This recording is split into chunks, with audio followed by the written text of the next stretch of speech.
home among her people. When I was very young, we moved to my father's reserve, Sandy Lake.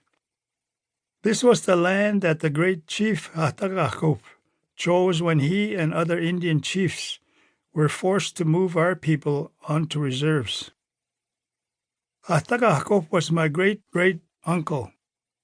His brother, Sasakamoose, was my great-grandfather.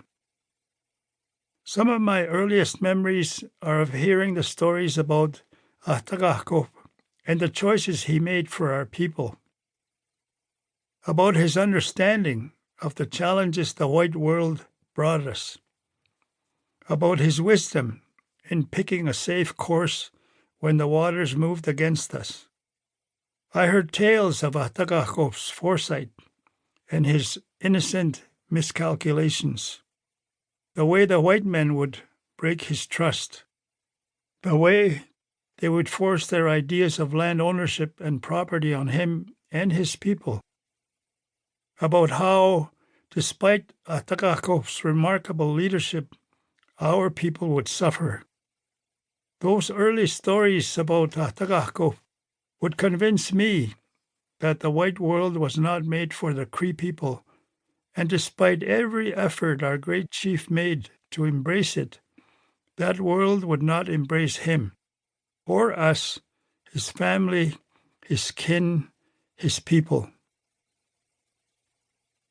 Atakakop was born in 1816 in the Saskatchewan River country to a Métis or French-Canadian father, Antoine Chatelain, also known as Charles or Louis, and a swampy Cree half-breed mother thought to have been named Ugimawinotuk.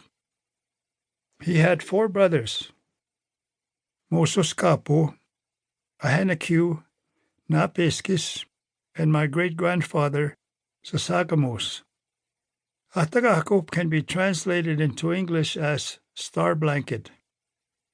Sasakamoose is thought to come from the Cree words meaning one who adheres.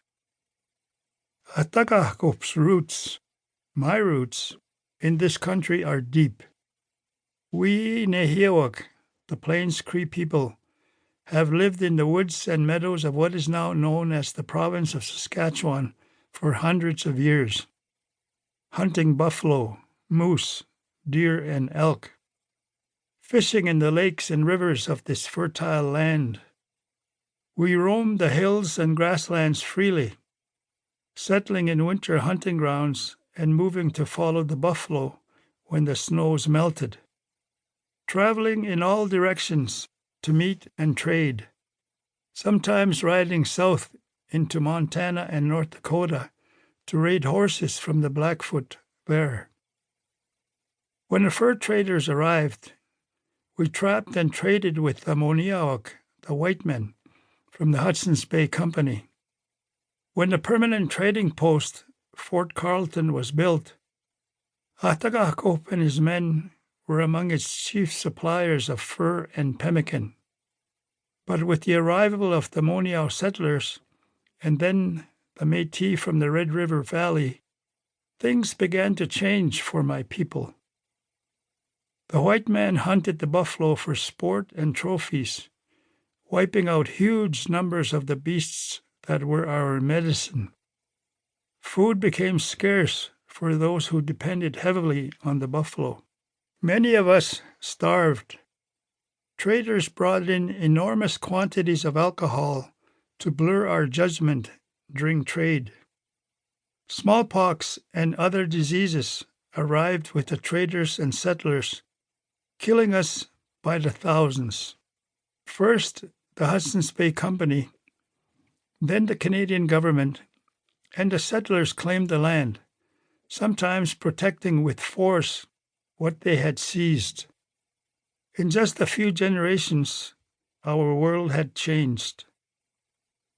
And so Atakakop faced the uncertain future head-on.